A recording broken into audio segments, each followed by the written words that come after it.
think that someone back then could do something that would perplex us today with modern machinery. It's almost like what they had done was leave behind something that was so monstrously impressive that it would transcend time. The story of Gilgamesh is not just a tale from the ancient world. It's a cornerstone of ancient literature that continues to fascinate us with its depth and complexity. Discovered in the 19th century among the ruins of Nineveh's library, the Epic of Gilgamesh was inscribed on clay tablets in cuneiform, dating back to around 2100 BCE during the Third Dynasty of Ur.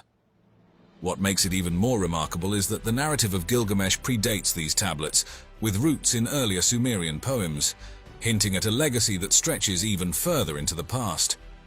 Despite the centuries and the loss of some fragments to time, the story pieced together from these ancient texts is nothing short of extraordinary.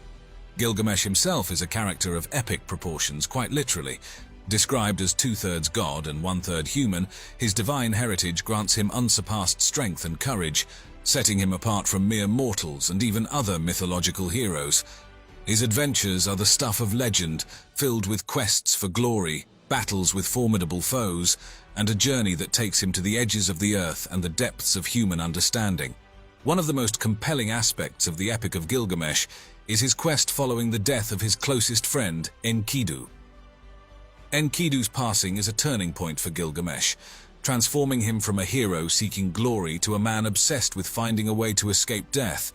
It's a journey that ultimately teaches him the inevitable truth that death is a part of life, a lesson that resonates with the human condition across ages.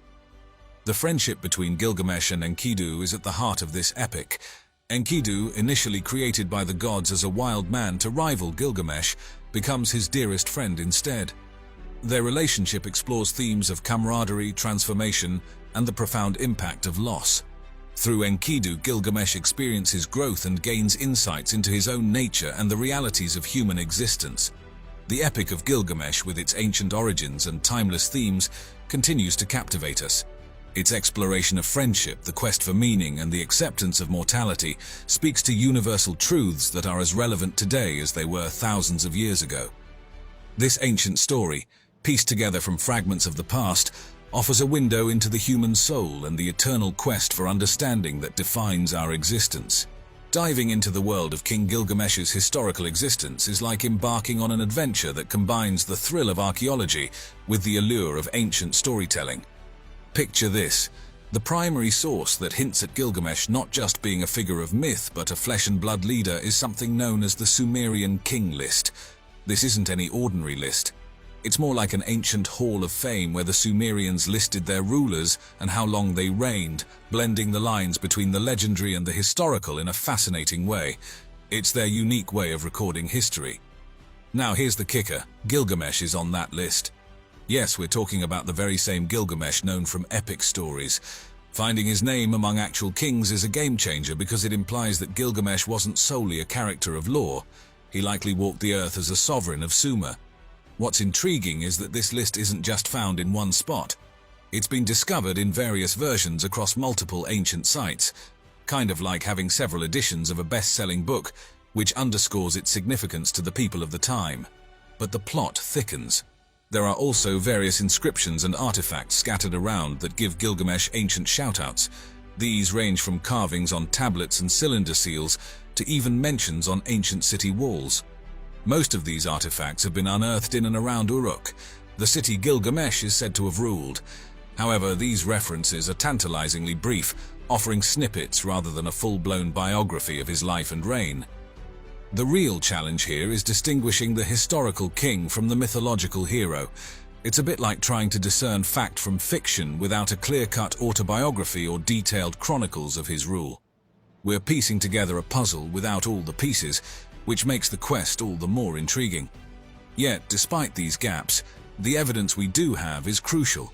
It bridges the gap between myth and reality, suggesting that Gilgamesh wasn't merely a figment of ancient imagination, but a significant figure in Mesopotamian history.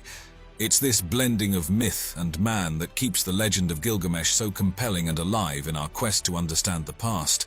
The Anunnaki, those stellar beings from ancient Mesopotamian lore, are essentially the celebrities of the divine realm in both Sumerian and Akkadian mythology, some of the earliest mythologies known to us.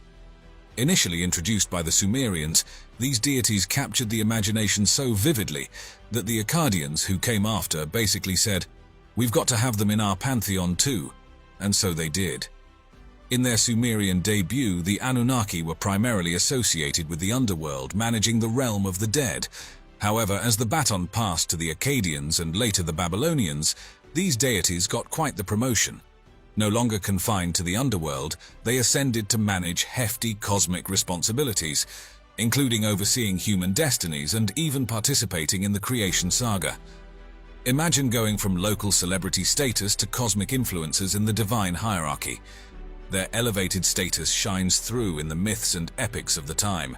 Take the Epic of Gilgamesh, for instance, an ancient hit story where the Anunnaki sit on a divine council, influencing the narrative's twists and turns. Or the Enuma Elish, the Babylonian story of creation, with the Anunnaki playing key roles in shaping the universe and establishing order. But the Anunnaki weren't just about cosmic creation and epic cameos. They were deeply woven into the fabric of human life, influencing the rise and fall of kingdoms, doling out kingship, fertility, and occasionally curses. Showcasing their role as the architects of human fate, they embodied divine justice and morality, reflecting how the ancient Mesopotamians viewed their gods' relationship with humanity. And then, things took a turn for the astronomical. As time went on, some Anunnaki were linked to celestial bodies like the Sun, Moon, and Venus, marking a significant shift from underworld managers to celestial titans. This wasn't merely a change of address, it signified their importance in Mesopotamian astrology and cosmology, elevating them from regional deities to universal forces governing the cosmos. This journey of the Anunnaki from underworld figures to cosmic deities illustrates not just their versatility in ancient mythology, but also the evolving nature of Mesopotamian religion and cosmology, where gods were central to understanding both the natural world and the moral order.